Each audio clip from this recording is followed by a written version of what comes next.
Well, hello ladies and gentlemen, and welcome back to Grizzly Bear Sims YouTube channel, and welcome back to Pine Cove Farm. This is Pine Cove Farm episode number 12, and as you can tell, the day has come.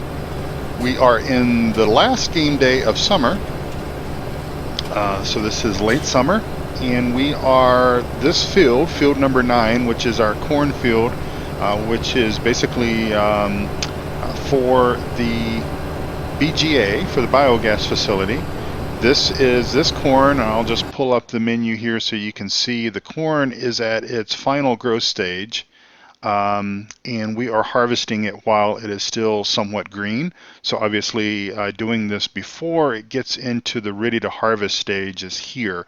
We're able to do that in Farm Sim 17. I don't believe we were able to do it in 15. And I'm really not sure why I'm getting the message for no more space to place wool pallets at the sheep facility, because I just moved all of those wool pallets out of the way about 15 or 20 minutes before I started the recorder here. So don't know if that's just something that is cached into the system and it just thinks that there's nothing there. Won't worry about it too much. Perhaps maybe I just need to, it was full, so maybe I just need to restart the game for it to recognize that there is plenty of space there.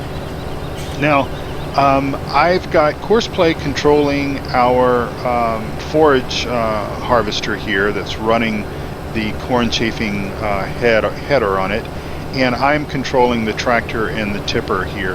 Now, I struggled. To be honest, I could not figure out the best solution for Courseplay handling of the emptying the chaff from the forage harvester, and I'll tell you a couple of reasons why.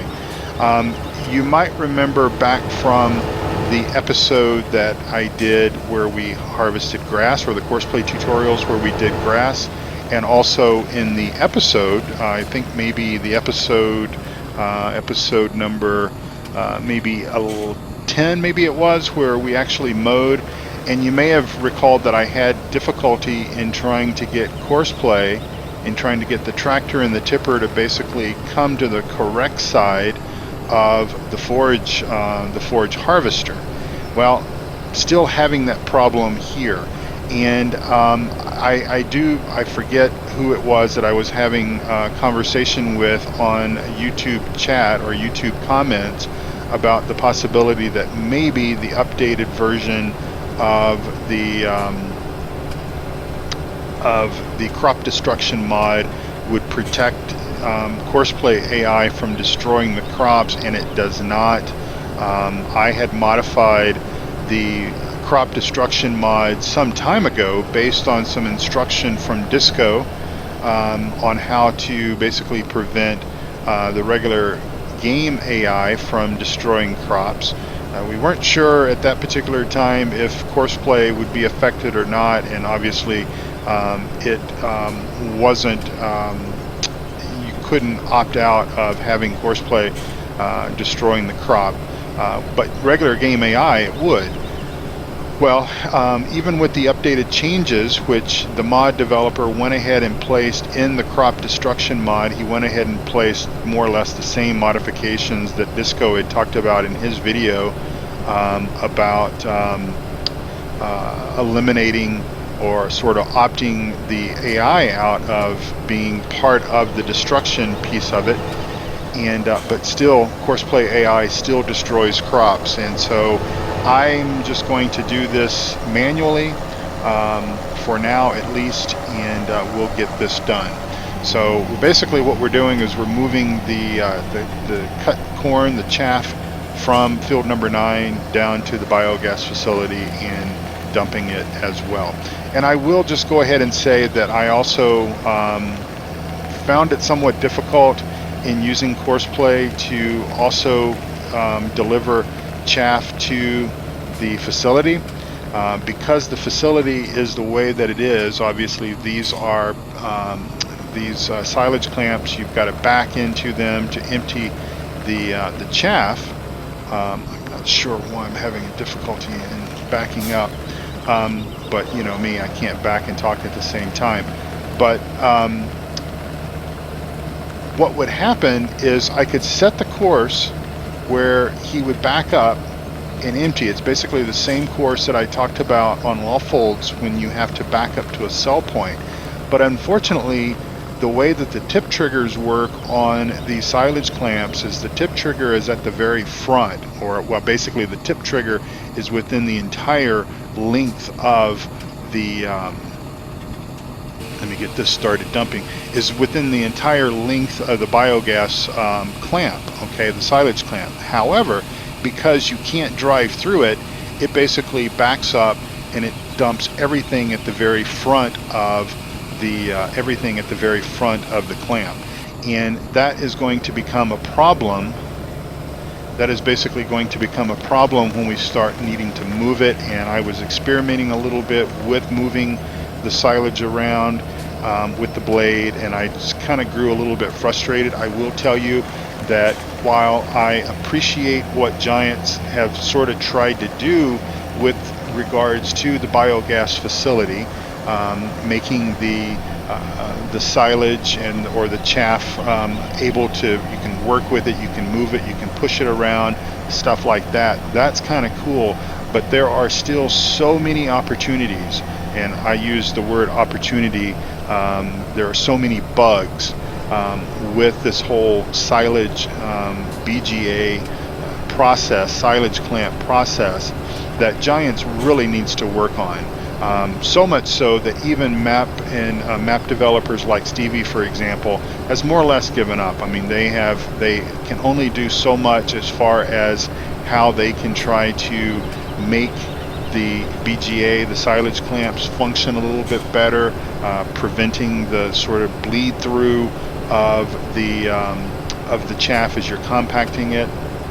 You know, our good friend Eustace Pharmer showed using the Phrase, which I did a mod review, one of my 5-minute mod reviews on the Phrase. That's the milling machine. Basically, it's the giant auger that you mount to the front of the tractor, and it basically sucks in material, whether it be chaff, silage, manure, pretty much anything, and blows it through the auger chute into a tipper. And so, as you can see here, this was some of my testing that I was doing earlier, and I couldn't get the tractor to automatically be on the right side, and I just didn't want to have so much silage be essentially ruined because Courseplay just can't really figure that out. I'm not sure what really needs to, what Courseplay needs to do in this situation. I would think that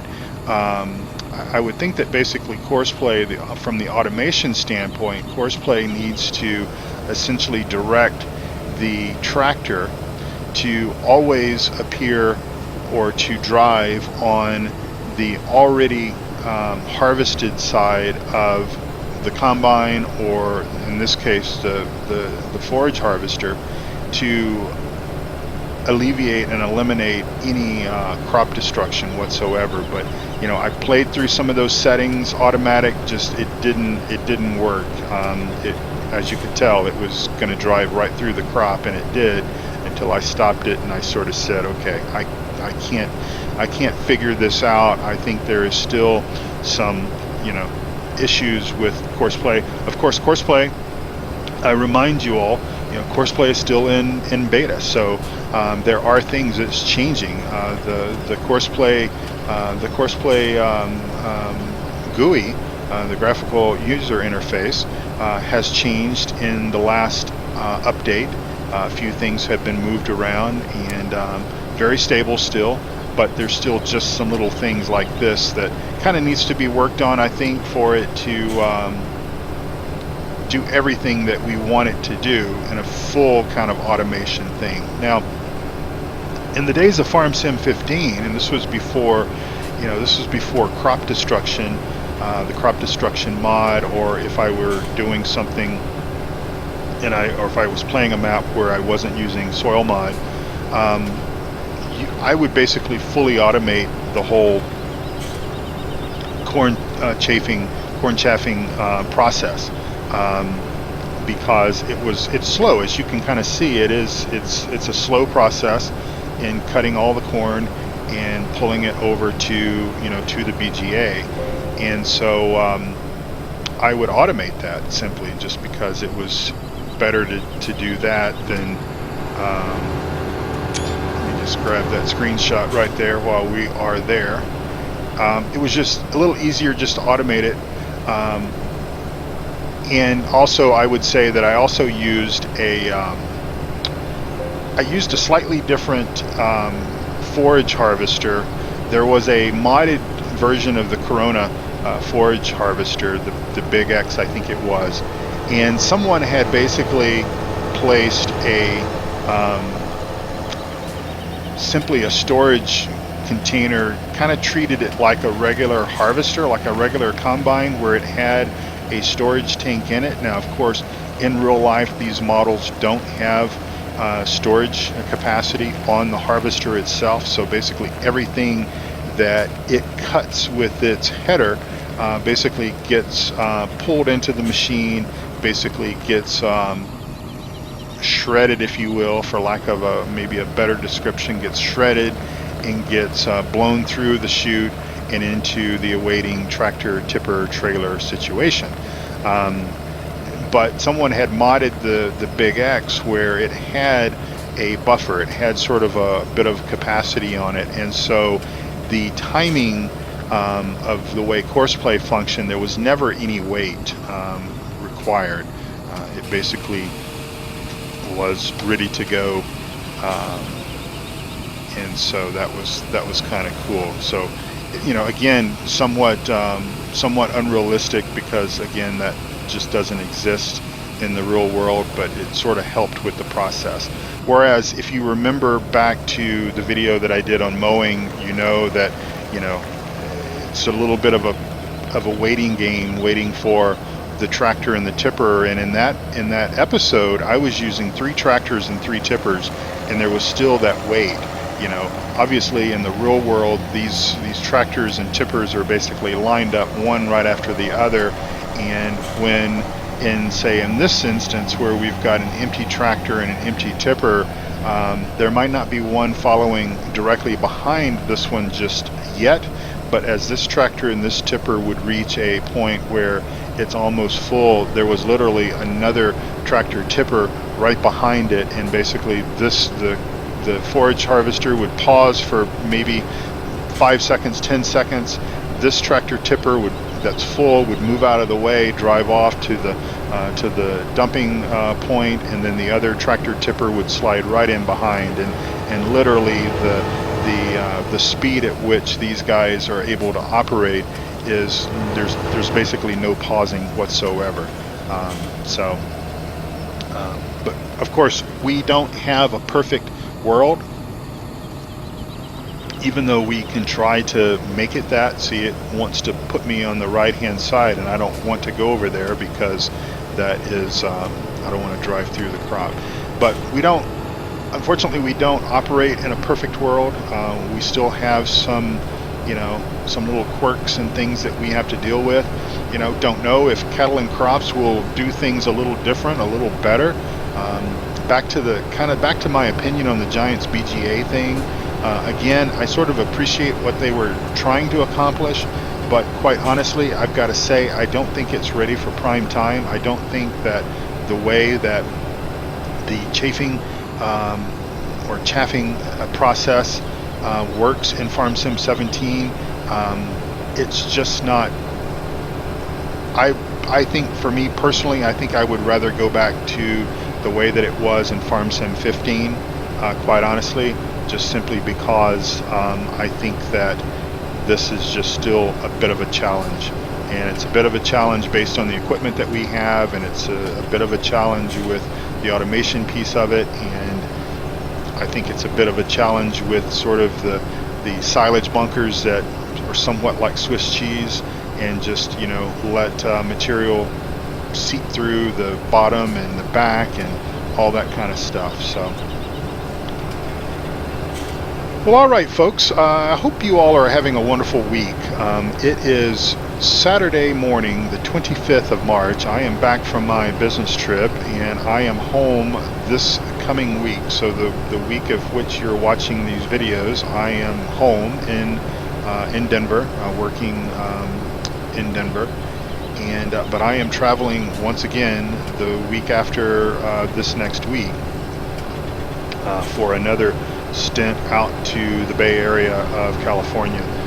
And so I'm gonna need to maintain the somewhat modified schedule of putting out just 5 videos a week and trying to do some tutorials kind of as filler here and there.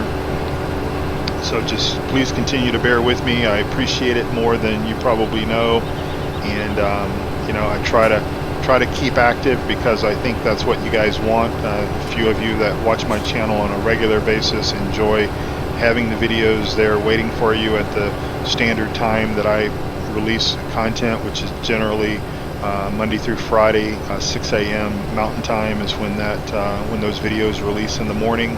And so I know that you guys enjoy waking up, or you know, at your lunchtime if you're in the UK or Europe somewhere like that. You have those available to you when you're maybe getting ready for lunch, and or you're watching them whenever you watch them. So just bear with me. I've got just a couple of, I don't know, maybe a couple of more weeks before I'm kind of back to my regular schedule of where I'll be home for a little while. But I don't even know, you know, it may take me, please understand, it may take me just a little while also to kind of recuperate, or to sort of get back onto a little more active schedule, just simply because being away for, you know, a week, then being home for a week, and then being away for a week, you know, my honeydew projects and stuff like that, the honeydew list starts to stack up, and I do have things, you know, that I need to do, you know, kind of around the house and stuff like that. And so all those kind of things do come first, as I've made clear many times. And so I'm sure you understand, and I appreciate you understanding. I certainly do. So I think that, you know, it might be a little different. Of course, the side that the tractor and tipper ends up on with courseplay, you know, that doesn't have a bearing over kind of how the biogas silage clamps are fashioned. If they're straight pull-throughs where you can drive through and then loop around and come through another one, obviously those are a little easier. Sorry about that. My brakes on this tractor just are a bit light, especially when I'm loaded. And I am using that mod that basically changes the weight dynamics and everything. I know some people were having some problems with it and they went away from it, but I have been using it pretty much since I've discovered it. And I think it was either Shawnee B or it might have been Reefy 1952 that I heard about it on his video, one of his gameplays, and began using it and haven't really stopped. So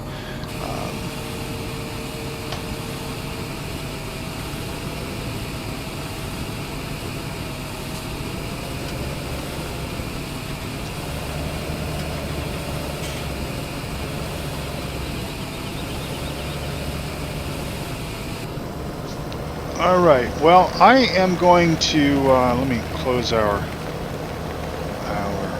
tipper door.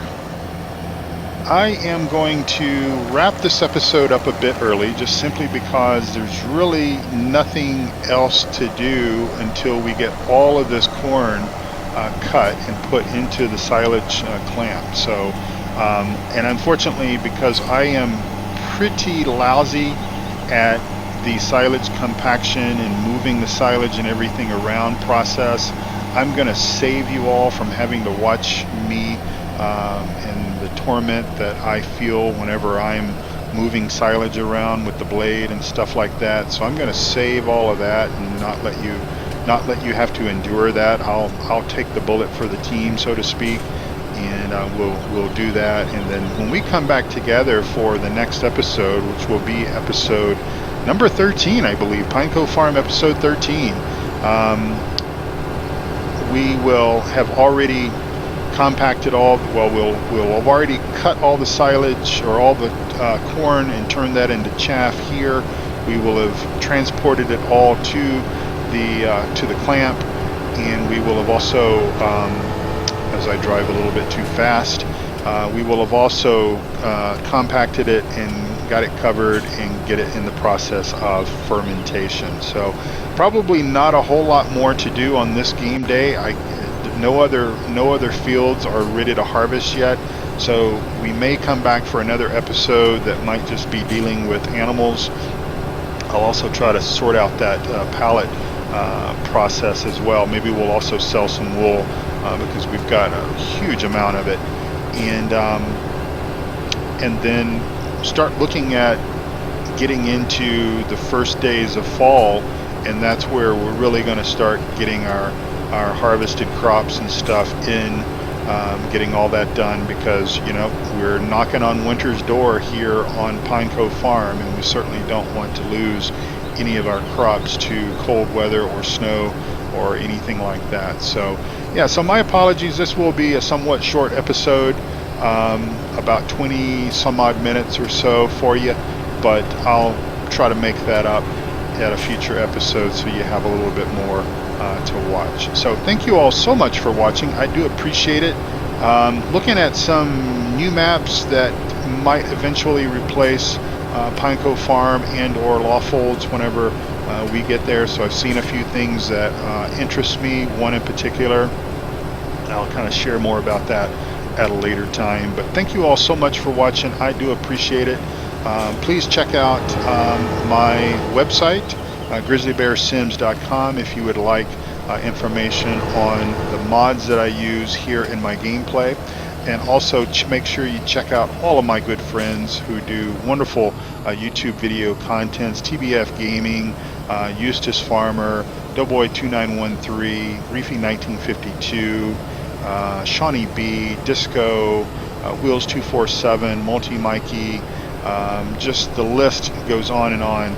And so you'll see all of those guys in their video channel links, and make sure you check those out, because those are good quality, entertaining farm sim videos. And also, don't forget, I know I say this almost every episode, but I do truly mean it, that there's some really good content over on both PCSG as well as the Three Dudes Gaming Network. PCSG is gearing up to do mod testing, map testing and such, and so they've actually created a modding team within PCSG. So I've got to say that I've always been impressed with the guys over at PCSG, and I feel honored to be an admin on the PCSG forums.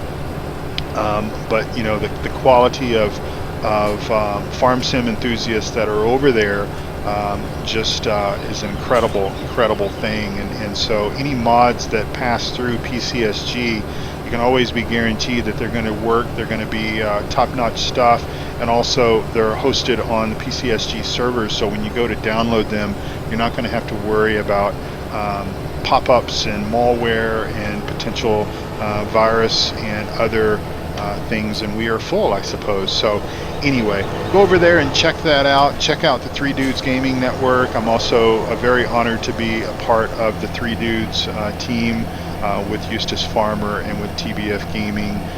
Very appreciative of Eustace of offering me the position over there, and I am just very excited to be a part of those guys' team.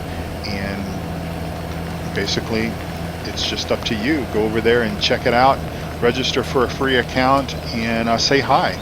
Don't just be a lurker in the forums. Get in there, dig in, be active, comment, ask questions, answer questions. I mean, that's the whole great nature of what we do, and all the different people that are a part of these groups, is that there are years and years of farm sim knowledge that people freely share with one another. And so we get people that are new to the game that come in that may not understand a process or whatnot. We've got folks there that will help explain everything. So I'm going to go ahead and say goodbye, because I can't back and talk at the same time, so I'm just making a little bit of a fool of myself here. But thank you all so much for watching. I really do appreciate it. And I will continue this off camera and get all of this done for you, for us, and get the biogas facility running here at full steam very, very soon. Thank you all so much for watching. Have a wonderful, wonderful week, and God bless you all. Bye-bye.